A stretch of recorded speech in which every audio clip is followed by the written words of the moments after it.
Hey everybody, welcome back to the shop. Today we got this trim Rite lawn keeper edger, a little 3-horse Briggs and Stratton engine on it. Guy brought it to me because it don't run. He'd asked see if I could get it running for him.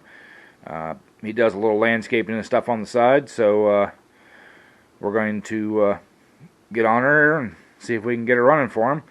I have checked the spark. It does have spark. I looked down in the gas cap here. It actually took me a pair of channel locks to get the cap off. I don't think you guys are going to have enough light to see down in there, but it is pretty rusty down on the bottom. There is no liquid in it, but it shows just taking the gas cap off with a pair of channel locks tells me that it had rust in it, but yeah, I mean, nice little machine here. Shouldn't take much to get it running. Like I said, it does have a spark, so I'll get you all set up on the tripod net, and we'll start tearing into her. Alright guys, let's get this carburetor and stuff tank pulled off of here. Start by pulling the air cleaner cover off.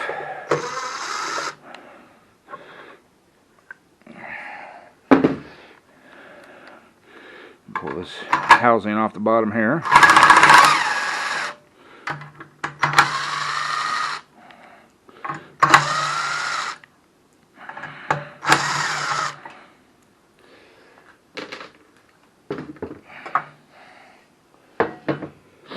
And there's the carburetor.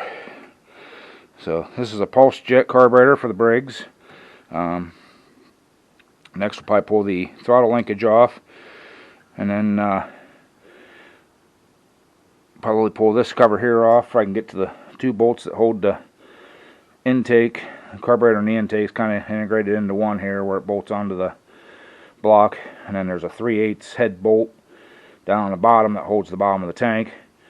Get that stuff loose and get this governor linkage disconnected, and we can pull this tank off of here. So let's see if we can get this throttle linkage loose. Start. That wasn't bad.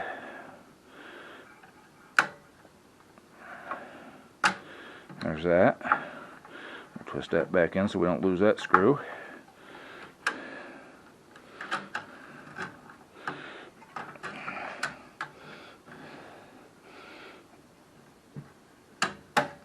There's that.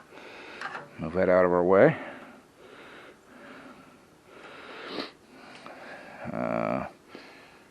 Next I'll take that bottom screw out so I don't forget about that.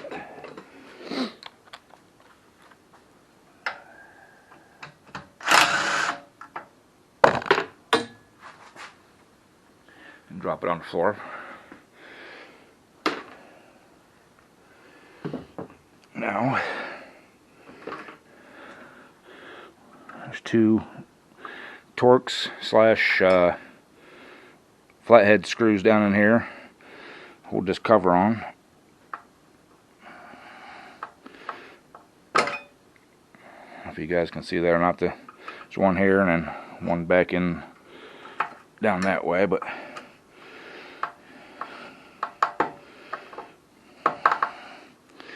this is where I kind of wish I had Torx heads for my impact. Might get pretty tight, so we might have to spray a little lube down in there to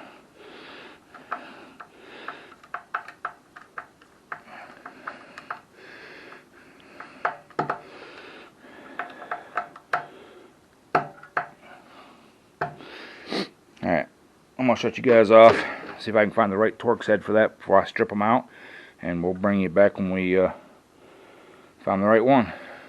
Alright guys, it takes a T20 size torque wrench or Torx bit to get these screws out, and these are Evercraft, sold at Napa.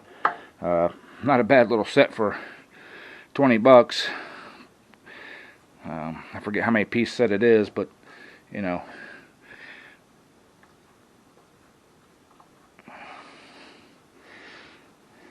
sucker pretty tight down in there. There it goes.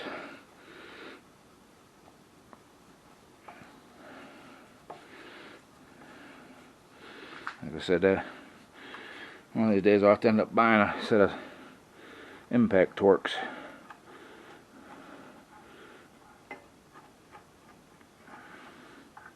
Next time I go to Harbor Freight, I guess.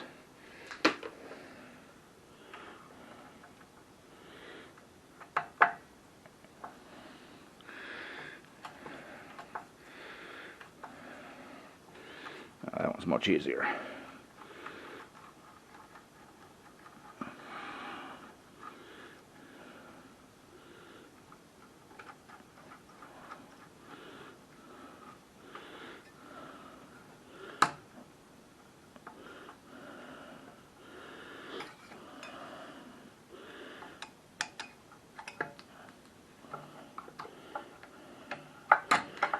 I'm not trying to save the gaskets or anything because I got all new gaskets for it, so there's that. Now, we can take this little governor spring off of here. Careful not to bend it or stretch it or anything like that. It's off there. I'm going to leave it hooked to the linkage itself.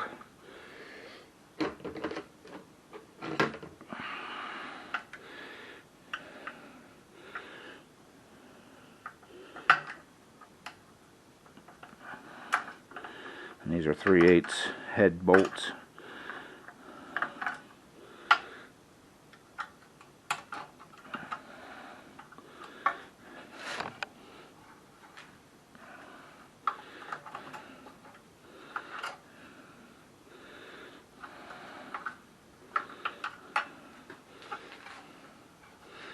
Yeah, fat guy fingers.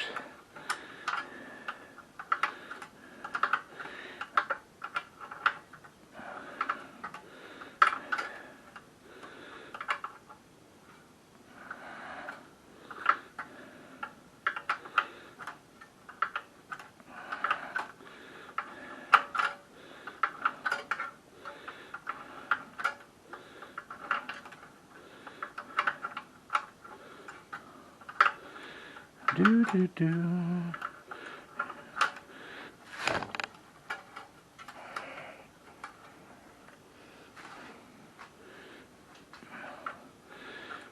And these do have a Phillips head in them, but this bottom one there is absolutely no way to get in there with a screwdriver to twist it out.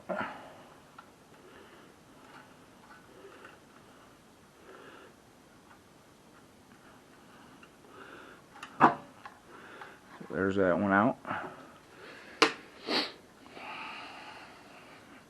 grab a Phillips screwdriver here and we'll twist that other one out of there. Maybe. Get the right size Phillips.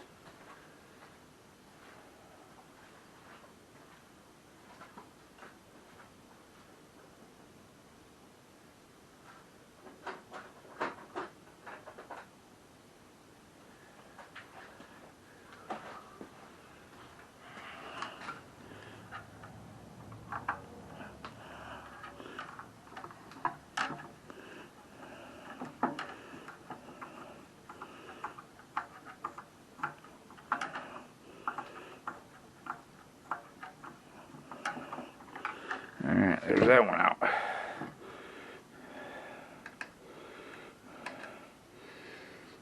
And the last thing to do is just remove that linkage off of there. If I can get it turned up here right.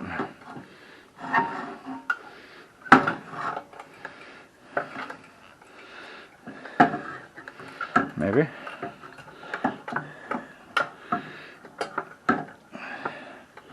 I can't really get the angle on it.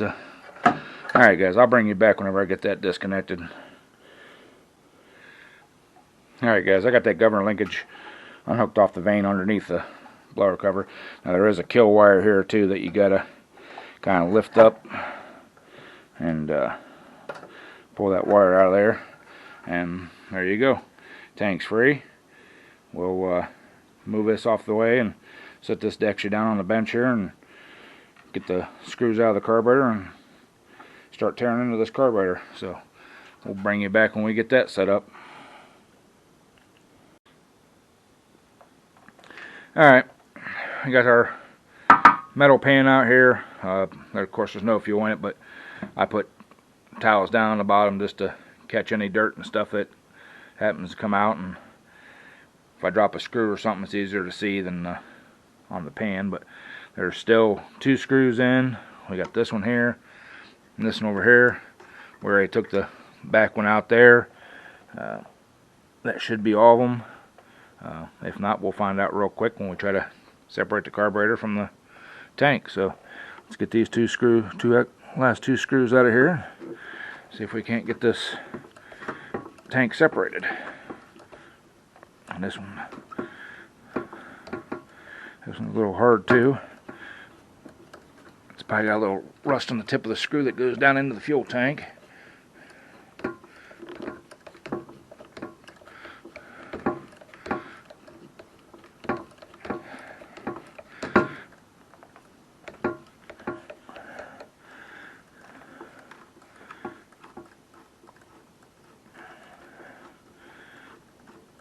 When you're taking this kind of stuff apart like this, if you haven't done it before or haven't done it in a long time, take pictures. You know, show yourself what, give yourself a reference of what, you know, where all these linkages go, you know, where stuff hooks on, throttle linkages, all that kind of stuff. You know, just make life easy for yourself. There's no shame in having to go back and make sure something's actually put back together right. So I've done it for years. Before we had smartphones and stuff. Yes, I've been a mechanic before we had smartphones. I actually had a flip phone and a pager, both. So, but I used to make drawings. You know, simple, crude drawings.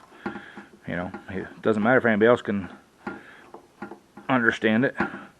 You know, you're the only one that has to, so. Okay, there's those 3. Take this little breather tube off here, put it over on our parts tray. So, yep. I think that's all of them. And there she popped off. And it sounds a little crusty coming up out of there. Oh yeah. Wait till you boys and girls see this. Oh yeah. This carburetor might not be savable, but we will give it a try. That main jet is definitely plugged. You know. Luckily, I think these carburetors are still available. So, but I don't know if you guys can see down in this tank here now better, but I mean, yeah, this might have to actually end up having a donor tank. I'll get some light down in there after a bit and see if we can see how bad it is on the inside. If it is real bad, I will research on a donor tank for this thing. But somebody has definitely had this apart before, because there's scratch marks over here, scratch marks around this whole thing, where somebody's had it apart and cleaned it up, cleaned the old gasket off.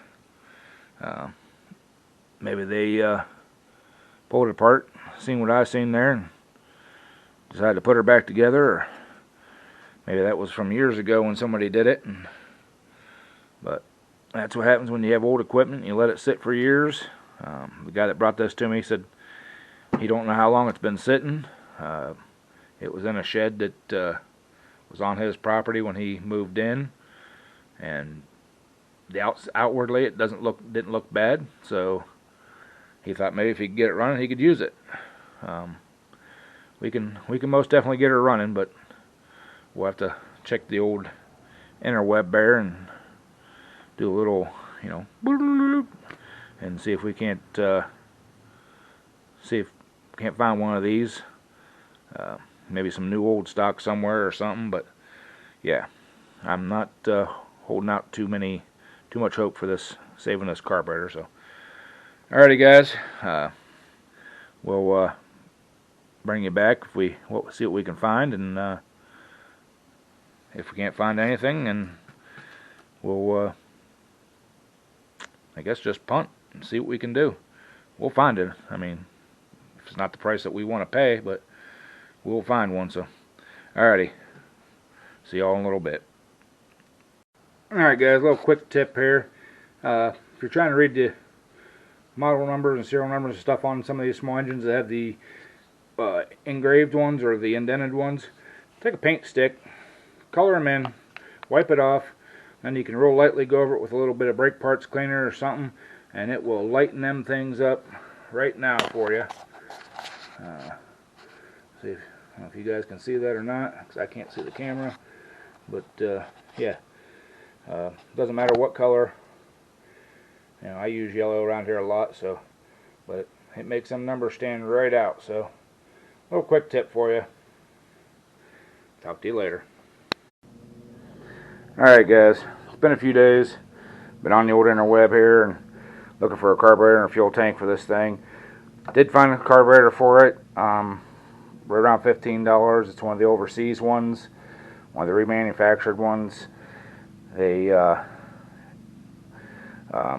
I did find that. I cannot find a inexpensive, can we say, fuel tank for this. I would reuse this fuel tank, but this little cup down in here is so rusted out. There's actually holes in it, and I don't think I can fix that, even with the tank lining that I use. So they what they want for a tank is almost more than what this machine is worth. It's not my machine. I fixing it for a friend of mine that does landscaping and stuff on the side. We're kind of working a deal out where he's going to do some work for me, and then I'm fixing his equipment for him. I may revisit it because I don't want to trade just me fixing this stuff for him doing the work. I want to give him cash, and I don't know. I'll have to think about it here a little bit more and see if I can't come up with something. So yeah, that's where we stand at now. If I do source a tank somewhere, or if one of you guys out there happen to have a tank that will fit this thing, it is the 3-horse Briggs & Stratton. It's the one that has the carburetor that comes off at an angle off the back of the motor, not the straight one. I believe it's a 2-quart or 2.5 quart little fuel tank there. So, but yeah, like I said, I'm gonna look around a little more and see what I can't come up with. I mean, the machine itself is in a decent condition. I did shoot some starting fluid in the intake, pulled it a couple times, it popped over, ran for a couple seconds, so I know the engine's good. Just got to think about it here a little bit more. So we'll bring you all back if I find a tank and stuff for it. So thanks a lot. You all have a great evening, and remember, if you like what you see, hit that thumbs up button. If you're new to the channel, subscribe, and check out my Amazon link in my description there. And if you want to help out the channel, well, by all means, please do. If not, we will see you all on Sunday night and 7 p.m. Eastern Standard Time for my weekly live stream. So catch you all then. Bye.